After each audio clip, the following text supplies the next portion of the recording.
আসসালামু আলাইকুম প্রিয় ভিউয়ার্স। শীত চলমান, যদিও শীত কিছুদিন আগে থেকেই শুরু হয়েছে, কিন্তু এই দু একদিনে শীতের তাপমাত্রা মোটামুটি অনেকটাই নেমে গেছে এবং ধারণা করা হচ্ছে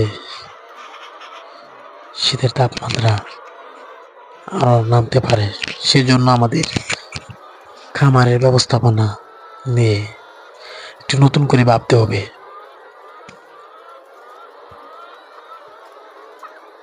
দেখা যায় অনেক সময়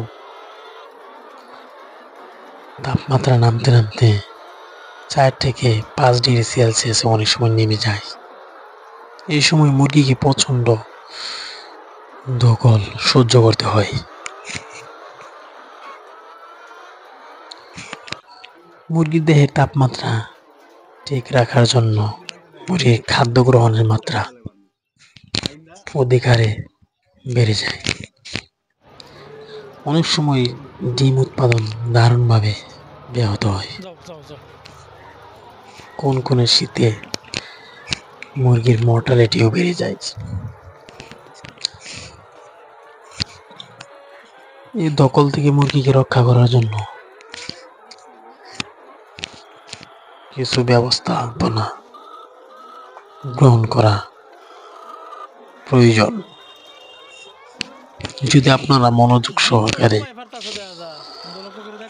অল্প কিছুক্ষণ আমাদের এই ভিডিও দেখেন, তাহলে মোটামুটি আপনারা এই সমস্যা কাটিয়ে উঠতে পারবেন বলে আশা রাখি।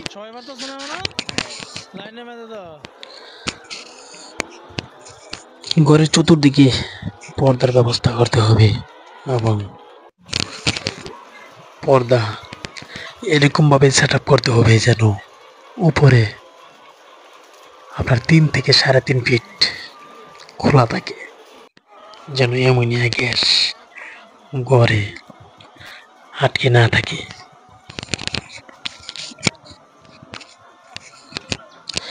ঘরকে গরম রাখার জন্য বৈদ্যুতিক হিটার, কাঠের আগুন, গ্যাসের বোর্ডার জ্বালিয়ে ঘর গরম রাখার ব্যবস্থা করতে পারেন। ঘরের অ্যামোনিয়া গ্যাস দূর করার জন্য একজাস্ট ফ্যান ব্যবহার করতে পারেন, কারণ শীতে অ্যামোনিয়া গ্যাস অতিরিক্ত পরিমাণ জমা হয়ে গেলে তা মুরগির অতিরিক্ত ঠান্ডা লাগা থেকে শুরু করে ডিমের উৎপাদন মারাত্মকভাবে ব্যাহত হতে পারে। মুরগির গ্যাসের কারণে নাক মুখ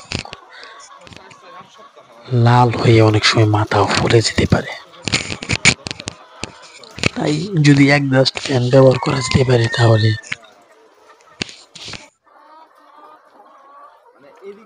এই সমস্যাটা কাটিয়ে উঠতে পারবেন। ঘরে যতটুকু সময় আলো থেকে বঞ্চিত হয়, ততক্ষণ আপনি কৃত্রিম আলোর ব্যবস্থা করতে হবে।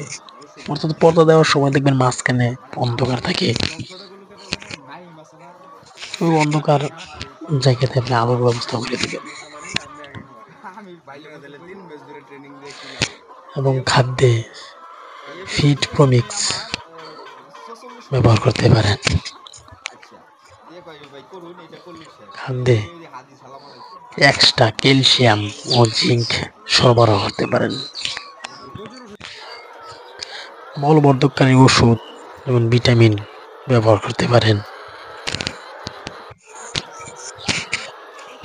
এছাড়াও যদি সম্ভব হয়, তাহলে আপনি ফার্মে কুসুম কুসুম গরম পানি সরবরাহ করতে পারেন। এতে মুরগির যে স্বাভাবিক যে খাবার দাবারের মাত্রা, এগুলো বজায় থাকবে এবং ডিমের উৎপাদন ব্যাহত হবে না।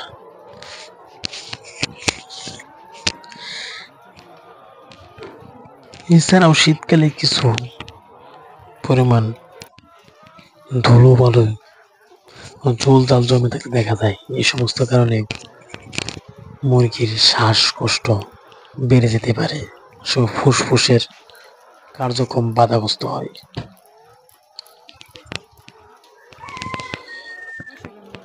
এই সমস্ত জিনিস রক্ষা করার জন্য আপনি দিনে 2 বার লিটার পরিষ্কার করতে হবে, একবার দুপুরে আর একবার সন্ধ্যার আগে আগে। এতে আপনার ফার্ম পরিষ্কার পরিচ্ছন্ন থাকবে, সাথে সাথে অ্যামোনিয়া গ্যাসও দূর হবে। সর্বোপরি মুরগির স্বাভাবিক জীবনযাপন বা সঞ্চালন সঠিক থাকবে, ফার্মের প্রোডাকশনের মাত্রা ঠিক থাকবে।